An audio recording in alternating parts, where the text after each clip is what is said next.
લઘુકથા સુદામો. લેખક છે સુનીતા ઇજ્જતકુમાર.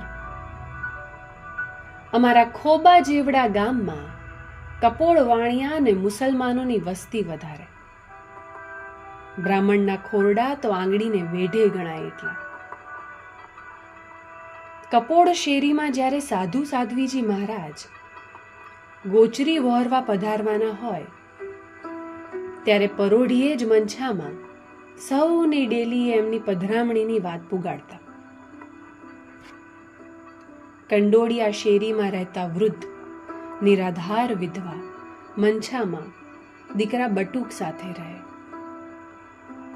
આજે એમણે વસંતબાની ડેલી પહેલા ખખડાવી. વસંતબા ધાર્મિક હતા. ભગવાને એમને બધું દીધું હતું.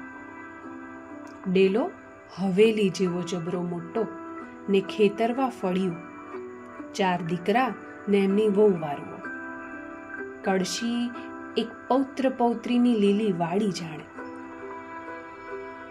એમના ડેલે રોજ જે સાધુના પગલા હોય. રસોડે હંમેશા વધારે ભોજન રંધાતું. સાહેબજીને મન મૂકીને વહોરાવે ને ઘરના ધરાઈને જમે. સવારથી વસંતબાનું રાંધણિયું ધમધમવા લાગે. આખો દાડો વહુ વારુઓ મૂંગી મૂંગી રાંધતી હોય ને વસંતબા સામે બેઠા હોય. કપોળ શેરીમાં પગ મેલો ને ત્યાં જ ભાત ભાતની સુગંધ જાણે ભૂખ ઉઘાડે. બટુક મળસ્કે ઉઠે, નાવણીએ જઈ માથે ડોલ રેડે ને સીધો પહોંચે રામજી મંદિર પ્રભુની સેવા કરવા. સફાઈ કરતા બટુકને જોનાર સમજી ન શકતું કે તે મંદિરને પાણીથી પખાડે છે કે અશ્રુથી,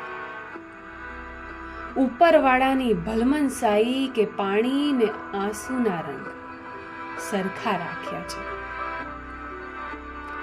મંદિરની સેવાથી તૃપ્ત થઈ ઘરે જઈ બટુકમાની સેવા કરતો ને પછી લોટ માંગવા જતો. 11ના ટકોરે ઝૂંપડે આવી ભિક્ષામાં મળેલા લોટમાંથી રોટલા રાંધી માને જમાડતો. છેલ્લે વધ્યું હોય તે ખાઈ શાળાએ દોટ મેલતો. બટુકની ભણવાની ધગશ જોઈ ગામની એક પેઢીએ એના ભણતરનો ખર્ચ ઉપાડેલો. માની સેવા કરવી ને ભણી ગણીને ખૂબ આગળ વધવું એ બટુકનું એકમાત્ર જીવન ધ્યેય હતું. રોજની જેમ આજે બટુક વસંતબાના ડેલે ગયો.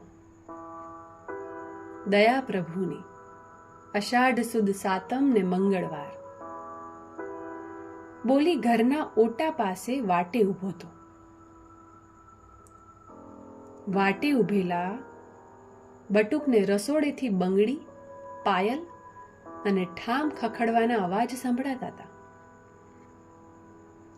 11 વાગવામાં હતા એટલે તટસ્થ ભાવે સમયને સાચવનારો બટુક પાછો વળ્યો. તે જેવો ઝાંપે પહોંચ્યો કે તરત વસંતબાનો કોરો ધાકોર અવાજ સંભળાયો. ભામણ, ઝાંપો વાસતો જાજે, નાકના ઢોરા માલીપા પેસી જાય છે.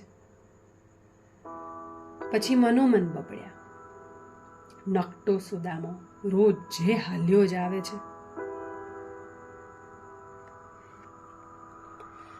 માનવતાની સમર્થ પ્રતિનિધિ બનવા અસમર્થ. વહુ વારુઓ સ્વગત બબડતી આ સાસુને નીચી નજરે અને મૂંગે મોઢે માત્ર સાંભળી રહી.